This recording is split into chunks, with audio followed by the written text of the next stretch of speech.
Assalamualaikum warahmatullahi wabarakatuh. Kepada yang terhormat Bapak Wiyarto dan Bapak Estuinantu selaku guru bahasa Indonesia, dan teman-temanku sekalian yang saya cintai dan saya banggakan.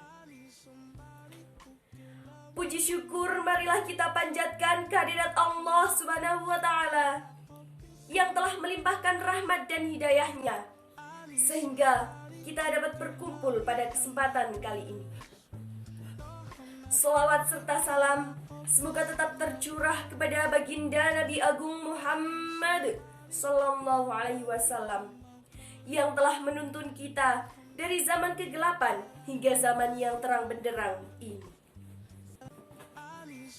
Pada kesempatan kali ini, saya akan menyampaikan pidato yang bertemakan cara meningkatkan belajar yang efektif. Belajar, menurut seorang ahli pendidikan, belajar adalah semua aktivitas, yaitu aktivitas mental atau psikis, yang berlangsung dalam interaksi aktif dalam lingkungan yang menghasilkan perubahan-perubahan dalam pengelolaan pemahaman. Sedangkan menurut saya pribadi, belajar adalah suatu proses di mana kita memahami suatu pembelajaran sehingga tercapai hasil yang terbaik ketika ulangan. Belajar juga cara yang dapat dilakukan demi tercapainya peserta didik yang cerdas dan berpendidikan. Dengan belajar, kita dapat memunculkan ide-ide atau gagasan yang dapat memberikan pemikiran mengenai hal-hal baru. Kita juga harus bisa memperhatikan bagaimana cara yang dapat meningkatkan belajar itu menjadi belajar yang efektif.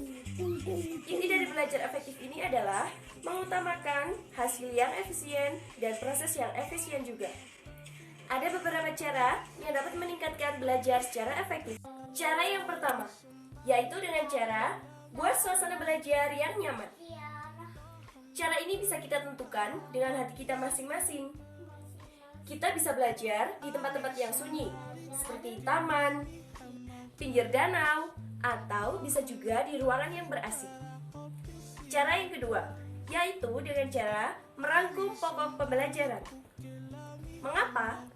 Karena dengan merangkum pokok pembelajaran dapat memudahkan untuk mengingat dan memahami inti dari pembelajaran. Cara yang ketiga, yaitu dengan belajar bersama atau berkelompok. Metode ini adalah metode yang paling efektif karena dalam belajar kelompok, suasananya cukup santai dan hal-hal yang belum diketahui bisa kita pecahkan dan diselesaikan bersama-sama.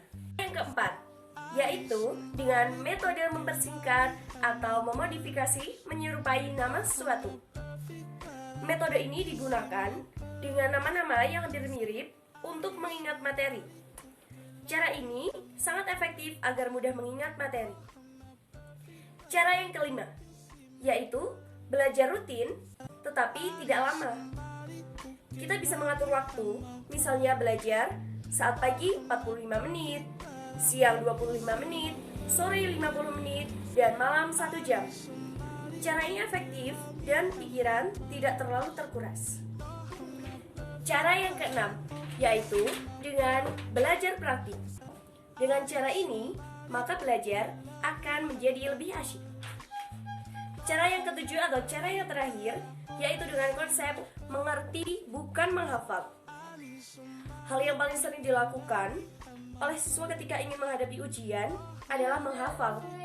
Namun, cara ini saya rasa kurang efektif. Untuk lebih efektifnya adalah mengerti teori, maka dengan sendirinya kita akan ingat dan hafal ketika ujian. Itulah beberapa cara yang dapat kita lakukan agar meningkatkan belajar yang efektif. Keuntungan dari belajar ini adalah kita lebih cepat mengerti materi dan dapat menghemat waktu untuk belajar.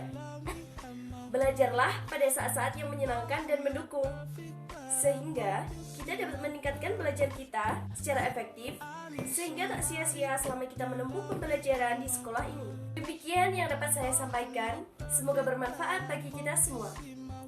Apabila ada kesalahan, baik tutur kata maupun sikap yang tidak berkenan di hati, saya mohon maaf yang sebesar-besarnya. Wassalamualaikum warahmatullahi wabarakatuh.